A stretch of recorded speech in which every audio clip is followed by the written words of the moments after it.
So as of late, Hasan has been having a meltdown. If you told me right now that Hasan slammed the revolving door, I would believe you. That's how upset and angry he has gotten. As a matter of fact, he's been so mean-spirited, he could turn a sunny day into a heat wave. But I'm gonna get into that, okay? There's been a lot of people that have been taking a lot of shots at him, but there's one individual in particular, and that guy is Destiny.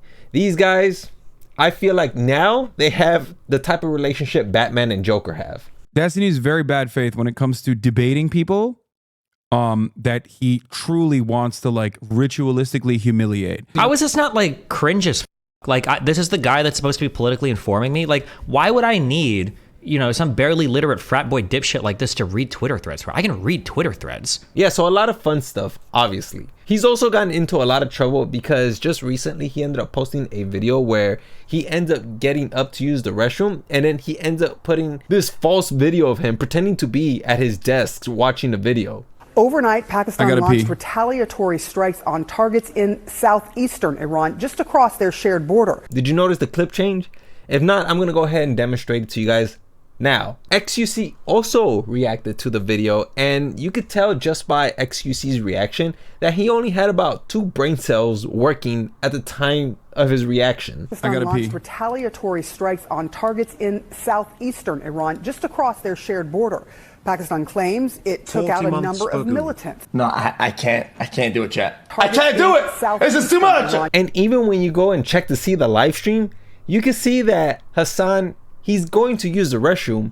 However, everything else is just the woman talking, and he's not on the chair. And then when he comes back, you can see him putting on the jacket, and then he ends up sitting down to talk about the issue. Yeah, so a lot of people didn't like that. They got upset with him. I just thought that it was funny that he just, in place of him leaving, he ends up putting himself with a poker face. And the next reason why people were coming after Hasan is because he ended up interviewing a Houthi rebel. And yesterday, political commentator Hasan Piker actually interviewed him on his stream, and saying in a later post, I interviewed the Yemeni, quote, pirate yesterday, and all he cares about is freeing Palestine. And of course, Destiny also made the rounds on the Philip DeFranco show, and he ended up going viral based off of how he responded to Hasan interviewing this Houthi rebel. God, he's so f***ing cringe. He's like such a cringe f***ing loser. I would pay we'd raise $1 million to send this dude to go fight in Yemen, and then all of us would volunteer for the Navy. Holy shit, he's such a cringe, LARPing loser. And if that's not all, anytime Hasan highlights any of his contributions to the political sphere, Destiny always has a rebuttal for it. Like for instance, here's Hasan talking about who he likes to bring on to his streams to talk about world events. Why don't you engage and collaborate actively with other lefties? Everyone has their own ecosystem and hates each other. It sucks. I do it all the time. You just don't care because it's not a fucking debate lord online content creator that you like watching. What the fuck are you talking about? I have journalists, activists, politicians on this fucking stream all the goddamn time. And of course, Destiny, because you already know, he kind of had to respond. I don't even think he knew that Hasan had said this, but somehow Destiny still responded against that particular statement. I hate when Hasan is like, I interview journalists on the ground, media people, historians, blah, blah, blah, blah, blah, to act like he's getting more information about a given conflict, but he doesn't. He finds basically activist people, so activist journalists, activist reporters, activist historians, and then he brings them on and they just circle jerk for an hour. Like, has he ever actually brought on a journalist or a scholar, anybody that's disagreed with his opinion about something and fought with them? Or is he literally just reaching out to the activist class of these people on Twitter and then bringing them on to reinforce his opinion? I just want to go ahead and apologize for the rest of the video because I begin to lose my voice right here at this point. So from this point forward, my voice is going to be a little raspy. So you can see that these critiques are just piling on and on and on. Not just from Destiny, but from other people as well. But Destiny's the most notable here. And you can see that it's finally taking a toll on Hasan. And you can see it when he engages with this, I think, fan or a DGGer. I don't know who this is, but the audience member is just asking Hasan a very innocuous question. I hate it. It's so stupid.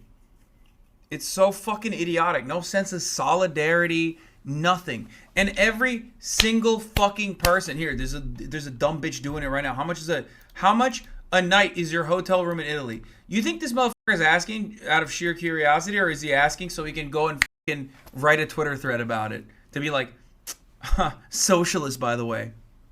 I don't know, bro. Expensive, okay? I don't know. I'm with my family. Expensive as fuck. How about that?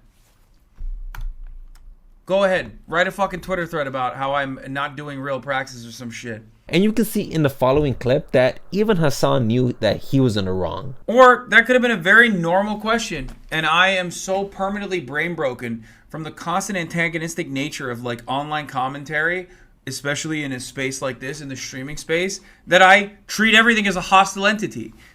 People could be asking me about normal ass questions, and I feel like I unload on them unfairly. This is something I've like endlessly thought about over this past couple of days when I've been offline, where I feel as though I'm just like, I've become like a mean-spirited person. And you have become a mean-spirited person from the progression that I've seen, at least almost every single time. And it's not just recently, it's been months too, but for sure recently you've been arguing with almost every single person that challenges you on your own ideas. Like, for instance, I want to go watch the Ben Shapiro versus Destiny debate on your stream, and every other moment you were just engaging with a fan, even if what they were saying just did not make any logical sense. For some reason, you just needed to insert your opinion and make sure that that person understands that they are stupid. Hasan is unfortunately the dumbest guy here this time. Please just simply tell me why you think that is the case, instead of just saying that and making yourself feel smart, because that is what dumb guys do. I often find myself belittling people as well, but at least I back it up with why I'm belittling them. And believe it or not, one of the biggest reasons why people were challenging Hasan was because Hasan was just using a lot of rhetoric that was just pissing off people from, you know, Ben Shapiro's community, Destiny's community, even his own community. He was calling Ben Shapiro stupid. He was saying that Destiny's bad faith. Like, dude, like, this type of rhetoric is going to upset people, and they're going to want to challenge you on those ideas. And to give you guys an example of what I mean by his rhetoric, I want to show you guys this example that he gave about being bad faith. And you're going to see how terrible it sounds, but believe it or not, I actually somewhat agree with it. You should be bad faith. If you want to be good at debating, you're going to be bad faith. I think that much of the rhetoric, much of the rhetorical tools that apply in debates revolve around basically taking logical fallacies that would get you punished in a debate club style scenario and justifying it by claiming that it's actually hyper logical to ask these questions. Like, rationalizing logical fallacies is how you win debates, because most people are stupid. Now, that sounds bad, correct? But just listen to what he has to say, okay? Because trust me when I tell you, I would not be agreeing with him to an extent if it didn't make sense. Most debate watchers are stupid. I'm stupid. Ben's not very intelligent, and neither is Destiny. So as stupid people, we all find ourselves enamored by logical fallacies, whataboutism, like whatever you can do, whatever deflection you can use in that circumstance is very effective, as Ben demonstrated right here. So believe it or not, the only part I disagree with is when he calls people stupid, but almost everything else I agree with. So before I talk about his rhetoric, let me go ahead and explain to you guys what he means. Okay, so essentially what he's trying to say is when people bullshit you, you believe the bullshit. It could be actions as well. So for instance, we're going to take a look at this example from Ben and Destiny. And it's like, but the issue isn't actually birth control. The issue is actually you need a certain amount of money to move out early and to get married and then to have a two-parent household. So it's actually like economic opportunity. No. Well, it's not, No, just two-parent households. That's yeah, it. but like, what are the precursors? Don't fuck people before you're married and have babies. Sure. Done. Did you see how Ben just commanded to end the conversation right there? To some people, that's going to look super appealing. It almost makes him seem like he knows what he's talking about. However, that is called a thought terminating cliche. When Ben did that, that immediately terminated any opportunity for anybody to apply any critical thinking into the matter. How many times have you heard people say, oh, well, it's her fault she got pregnant. She has to take responsibility now, and she has to go out there and care for that child. That kind of mindset is because of rhetoric like that. where somebody will apply a thought terminating cliche and will eliminate any space for critical thinking. So when Hasan says that everyone is stupid because they only see the optics, this is what he's referring to. And now I want to go ahead and criticize his rhetoric, because his rhetoric is literally what gets him into trouble. So as you guys can see in this clip here, he talked about how people are stupid. Do you really think that when you say that, people are gonna want to listen to you when you're saying that people are stupid? No, man.